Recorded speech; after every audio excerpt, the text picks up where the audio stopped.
Hi future doctors.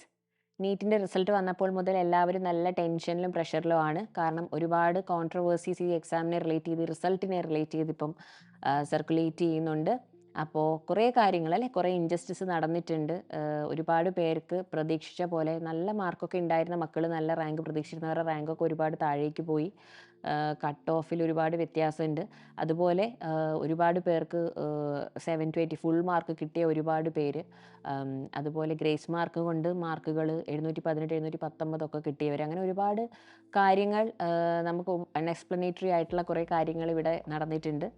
അപ്പോൾ ഈ ഒരു സമയത്ത് വന്ന് ഇതിങ്ങനെ കൂടുതൽ പറഞ്ഞ് മക്കളുടെ ടെൻഷൻ കൂട്ടാന്നല്ലാതെ നമ്മൾക്കിതിലാകെ ചെയ്യാൻ പറ്റുന്നത് we can react instead of just discussing.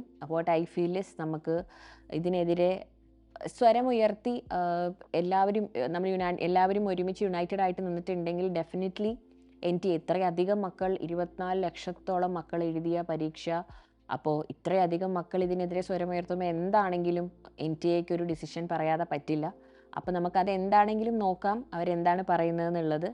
എപ്പോഴും മക്കളുടെ കൂടെ തന്നെ നിൽക്കാനേ ശ്രമിച്ചിട്ടുള്ളൂ, നിങ്ങളെ സപ്പോർട്ട് ചെയ്യാനേ ശ്രമിച്ചിട്ടുള്ളൂ. നിങ്ങളെ ഏറ്റവും വിഷമിച്ച് വീണ് കിടക്കുന്ന സമയത്ത് നിങ്ങളെ എണീപ്പിച്ച് കൊണ്ടുവരാനേ ശ്രമിച്ചിട്ടുള്ളൂ. എന്ത് തന്നെ റിസൾട്ട് നിങ്ങൾക്ക് വന്നിട്ടുണ്ടെങ്കിലും മക്കൾ പഠിച്ച് നിങ്ങൾക്ക് കിട്ടിയ മാർക്കാണ്. ഒരുപാട് പേര്, ചില മക്കളൊക്കെ മെസ്സേജ് അയക്കുന്നുണ്ട്, മാം ഞാനൊക്കെ 4th ഇയർ റിപ്പീറ്റാണ്, അത്രയ്ക്ക് പ്രഷറാണ്, താങ്ങാൻ പറ്റുന്നില്ല, ഈ ഒരു വർഷമായിരുന്നു എൻ്റെ പ്രതീക്ഷ. അപ്പോൾ ഈ ഒരു വർഷം അവസാന പ്രതീക്ഷയായി വെച്ചിരുന്ന മക്കളോടാണ് എനിക്ക് ശരിക്കും പറയാനുള്ളത്. നമ്മൾ എന്താണെങ്കിലും ഇതിനൊരു പോസിറ്റീവ് റെസ്പോൺസ് തന്നെ പ്രതീക്ഷിക്കാം. ഈ റിസൾട്ടിൽ എന്തെങ്കിലും മാറ്റം, അതായത് ഇത്രയ്ക്കധികം സ്കാമിങ്ങും കാര്യങ്ങളും ഒക്കെ നടന്നിട്ടുണ്ടെങ്കിൽ ഡെഫിനറ്റായിട്ട് നമുക്കതിനൊരു റെസ്പോൺസ് ഉണ്ടാവണം. അതുപോലെ തന്നെ മക്കൾ, ഇഫ് യു ഫീൽ ഈ ഒരു സ്കോർ വെച്ചിട്ട്, ചിലരൊക്കെ പറയുന്നുണ്ട് എനിക്ക് ഇത്ര സ്കോർ ഉണ്ട്, ഞാൻ കൗൺസിലിങ്ങിന് പോകണോ എന്നൊക്കെ ചോദിക്കുന്നുണ്ട്. അപ്പോൾ ഞാൻ പറയാം ഓൾ ഇന്ത്യ കോട്ടയിൽ കൊടുക്കുക എന്ന് തന്നെയാണ്. കൊടുത്തു നോക്കുക, നമുക്കത് നോക്കാം, നമുക്ക് എല്ലാ റൗണ്ടും വെയിറ്റ് ചെയ്യാം. എന്നിട്ട് എന്താ പറയുക, നിങ്ങളുടെ സ്കോർ എന്നിട്ടും നിങ്ങൾക്ക് ആഗ്രഹിച്ച കോളേജ് കിട്ടുന്നില്ലെങ്കിൽ നമുക്കൊരു തീരുമാനം എടുക്കാം. ഇനി പിന്നെ മക്കളോട് പറയാനുള്ളത് പാരൻസിനോടാണ്. കാരണം ഈ ഒരു സമയത്ത് റിസൾട്ടൊക്കെ വന്നിരിക്കുന്ന ഒരു സമയമായതുകൊണ്ട് നിങ്ങൾ ഒരുപാട് ഇതിന് ന്യൂസും സോഷ്യൽ മീഡിയയിലും പല സ്ഥലത്തും ഇങ്ങനെ ഒരുപാട് കാര്യങ്ങൾ സർക്കുലേറ്റഡ് ആവുന്നുണ്ട്. അപ്പോൾ ഇതെല്ലാം കേട്ട് നമ്മൾ നമ്മുടെ മക്കളെ പ്രഷറൈസ് ചെയ്യാതിരിക്കുക എന്നാണ് പറയാനുള്ളത്. കാരണം നമുക്കിത് അറിയാം, ഈ എക്സാമിനെ കുറിച്ച് കുറച്ചൊക്കെ നമുക്ക് അറിയുന്ന കാര്യമാണ്. നല്ല ടഫസ്റ്റ് ആയിട്ടുള്ള എക്സാം ആയിരുന്നു. ലോകത്തിൽ തന്നെ ഇങ്ങനൊരു എക്സാം നടക്കുന്നത് വളരെ റെയറായിട്ടായിരിക്കും. ഇത്രയധികം കുട്ടികൾ രജിസ്റ്റർ ചെയ്യുന്നു, ഇത്രയധികം കുട്ടികൾ എഴുതുന്നു, ആൻഡ് ഇത്രയധികം കുട്ടികൾക്ക് നമുക്ക് കൊടുക്കാനുള്ള സീറ്റ്സ് ആണെങ്കിൽ ലിമിറ്റഡ് നമ്പർ ഓഫ് സീറ്റ്സും ആണ്. അപ്പോൾ ഡെഫിനറ്റ്ലി കോമ്പറ്റീഷൻ അതുപോലെയാണ്. അപ്പോൾ പാരൻസ് ഇതിനെക്കുറിച്ച് മനസ്സിലാക്കിയിട്ടുള്ളവരാണ്. അപ്പോൾ നമ്മുടെ മക്കളല്ലേ, അവർക്ക് നമുക്ക് ഒരുപാട് സ്ട്രെസ്സ് കൊടുക്കാണ്ടിരിക്കാം. ഈ ഒരു സമയത്ത് നമുക്ക് അവരോടൊക്കെ കൊടുക്കാൻ പറ്റുന്നത് അവരെ ഒന്ന് ഒരു നോർമൽ മോഡിലേക്ക് എത്തിക്കുക എന്നുള്ളതാണ്. വളരെ ടെൻഷനിലാണ് അവരിപ്പം, റിസൾട്ട് വന്നതിൻ്റെയും കൗൺസിലിംഗ് കൊടുത്താൽ കിട്ടുമോ, എന്താകുമോ അവസ്ഥ എന്നൊക്കെയുള്ള ഒരു ഇതിലാണ്. അപ്പോൾ ആസ് പാരൻസ് നമുക്ക് ചെയ്യാൻ പറ്റുന്നത്, അതാ അവിടെ ഇങ്ങനെ ന്യൂസ് വരുന്നു, ഇവിടെ ഇങ്ങനെ ന്യൂസ് വരുന്നു എന്ന് പറഞ്ഞ് അവരുടെ ടെൻഷൻ കൂട്ടാതെ നമുക്കിതിൻ്റെ സൊല്യൂഷൻ എന്ത് കണ്ടെത്താം എന്നുള്ള രീതിയിൽ മക്കളുമായിട്ട് ഒരുമിച്ചിരുന്ന് ആലോചിക്കുക. നമുക്ക് കംപ്ലയിൻറ്റ് രജിസ്റ്റർ ചെയ്യണമെങ്കിൽ അങ്ങനെ ചെയ്യാം. അതുമല്ല, നമുക്ക് റീ എക്സാമിന് വേണ്ടി ചോദിക്കണമെങ്കിൽ അങ്ങനെ ചെയ്യാം. ഓക്കെ, അപ്പം അവരെ കോൺടാക്റ്റ് ചെയ്ത് നമുക്ക് അങ്ങനെ ചെയ്യാം. അതല്ല, മക്കൾക്ക് ഇനിയും പഠിക്കണം എന്നാണ് ആഗ്രഹം, ഒരു വർഷം കൂടെ ട്രൈ ചെയ്ത് നോക്കണം എന്നാണെങ്കിൽ നമുക്ക് അതിനുള്ള സപ്പോർട്ട് അവർക്ക് ചെയ്തു കൊടുക്കാം. എന്താണെങ്കിലും whatever is that our children want to do, ആ സപ്പോർട്ട് നമുക്ക് അവർക്ക് കൊടുക്കണം. അപ്പോൾ നമ്മൾ കൂടെ അവരെ മനസ്സിലാക്കിയില്ലെങ്കിൽ വേറെ ആരും മനസ്സിലാക്കും. അപ്പം മൈ ഡിയർ പാരൻസ്, ഈ ഒരു സമയത്ത് അവർക്ക് എല്ലാ സപ്പോർട്ടും കൊടുക്കുക. മക്കൾ എന്താണോ അവർക്ക് സംസാരിക്കാൻ എന്താണോ തോന്നുന്നത്, ഇനി സംസാരിക്കാൻ അവർക്ക് ഇപ്പോൾ ഫീൽ ചെയ്യുന്നില്ലെങ്കിൽ അവരെ ഒറ്റയ്ക്ക് വിടുക. സംസാരിക്കാൻ തോന്നുന്നുണ്ടെങ്കിൽ തുറന്ന് അവരോട് ഇരുന്ന് സംസാരിക്കുക.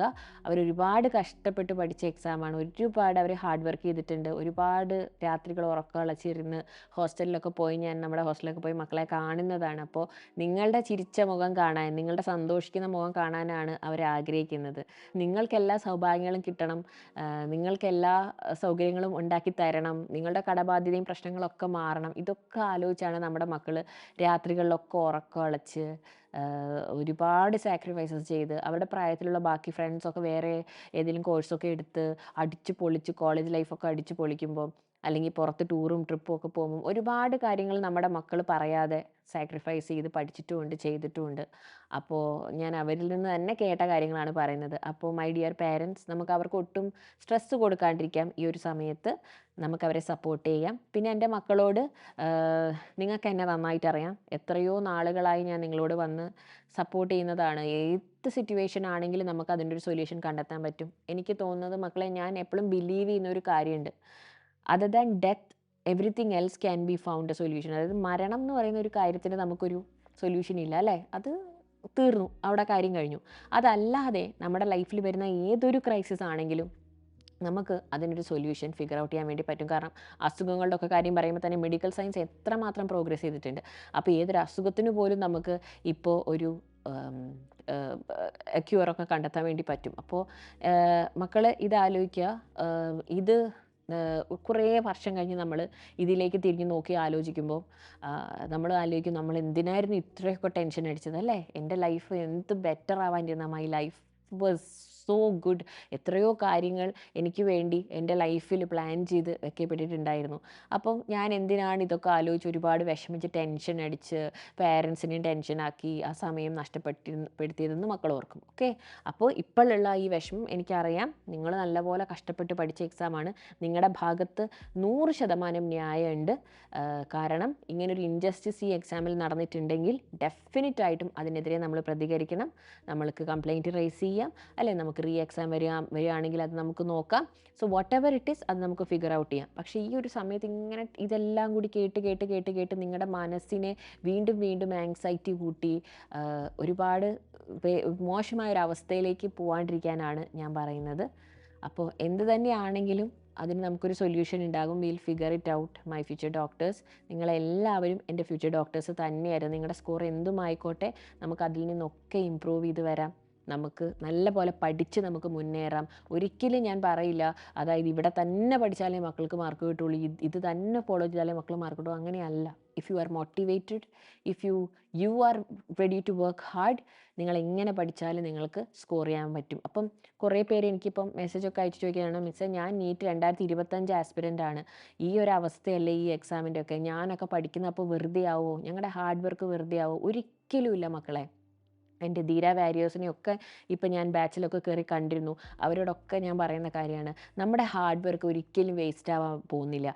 അതായത് നിങ്ങൾ എന്ത് പഠിക്കുന്നോ, എങ്ങനെ പഠിക്കുന്നോ, അതിൻ്റെ തക്കതായ റിസൾട്ട് നിങ്ങളുടെ ലൈഫിൽ നിങ്ങൾക്ക് കിട്ടും. നിങ്ങളുടെ ജെന്വിൻ ആയിട്ടുള്ള ഹാർട്ട് ഫെൽറ്റ് ആയിട്ടുള്ള ഹാർഡ് വർക്ക് ആണെങ്കിൽ, I can touch my heart and say, എൻ്റെ എക്സ്പീരിയൻസ് എന്ന് പറയുന്നതാണ്, നമ്മൾ ഹാർഡ് വർക്ക് ചെയ്യുന്നത് with pure intentions, genuine hard work ആണെങ്കിൽ അതൊരിക്കലും വേസ്റ്റ് ആവില്ല. ഓക്കെ, അപ്പോൾ ഇങ്ങനെ ഒരു ഇൻജസ്റ്റിസ്, സ്കാമിങ് ഒക്കെ എക്സാമിൽ നടന്നിട്ടുണ്ടെങ്കിൽ ഡെഫിനറ്റ്ലി നമുക്കതിനൊരു സൊല്യൂഷൻ ഉണ്ടാകും, നമുക്കതിൻ്റേതായ ബെനിഫിറ്റ് ഉണ്ടാകും. ഓക്കെ, അപ്പോൾ മക്കൾ അതോർത്ത് വിഷമിക്കരുത്.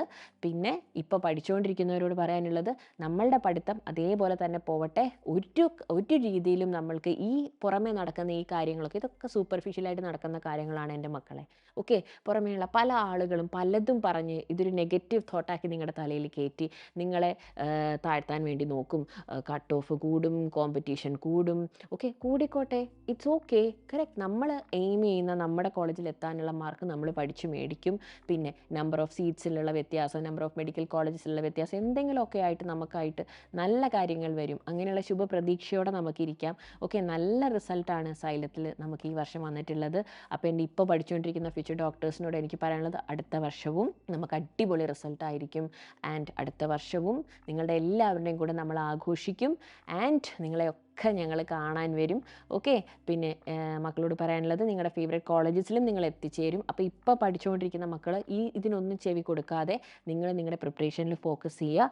നിങ്ങളുടെ സിലബസ് മനസ്സിലാക്കുന്നതിലും നിങ്ങളുടെ ക്വസ്റ്റ്യൻസ് പ്രാക്ടീസ് ചെയ്യുന്നതിലും കൺസിസ്റ്റൻ്റ് ആയിട്ട് ക്ലാസ് അറ്റൻഡ് ചെയ്യുന്നതിൽ ശ്രദ്ധ നിങ്ങൾ ചെലുത്തുക. ബാക്കിയൊക്കെ അതിൻ്റെ വഴിയെ പോയിക്കോളും. Okay, will figure out everything. ഒരുപാട് മക്കൾ എന്നോട് ചോദിക്കുന്ന കാര്യമാണ്, മിസ് എനിക്ക് കുറച്ച് മോട്ടിവേഷൻ തരുമോ, പഠിക്കാൻ പറ്റുന്നില്ല, ഇങ്ങനെ ഒരുപാട് റൂമേഴ്സും കാര്യങ്ങളും കേൾക്കുന്നു, അപ്പോൾ ഒന്ന് മോട്ടിവേറ്റ് ചെയ്യുമോ, അത് കേട്ടാൽ ചിലപ്പോൾ എനിക്ക് പഠിക്കാൻ പറ്റും എന്നുള്ളത്. ശരിയാണ്, മോട്ടിവേഷനൊക്കെ മാം തരാം. എത്ര വേണമെങ്കിലും മക്കൾക്ക് വന്നിട്ട് വീഡിയോസും ഇങ്ങനെ ദിവസം തോറും മോട്ടിവേഷൻ തന്നുകൊണ്ടിരിക്കാം. But until and unless you decide to study, you are motivated from within, okay, only then your preparation is going to be at place, children. അല്ലാതെ കുറേ വീഡിയോസും കുറേ കാര്യങ്ങളും നമ്മൾ കണ്ട് ഇങ്ങനെ കുറേ ഓക്കെ ഞാൻ മോട്ടിവേറ്റഡ് ആണെന്ന് പറഞ്ഞ് സ്വയം പഠിപ്പിച്ചിട്ട് കാര്യമില്ല. From within if you have A fire, എനിക്ക് എന്താണെങ്കിലും പഠിച്ച് ഈ എക്സാം ക്രാക്ക് ചെയ്യണമെന്നുണ്ടെങ്കിൽ ഡെഫിനറ്റായിട്ടും വേറെ ഒരു മോട്ടിവേഷൻ ഇല്ലെങ്കിലും എൻ്റെ മക്കൾ പഠിക്കും.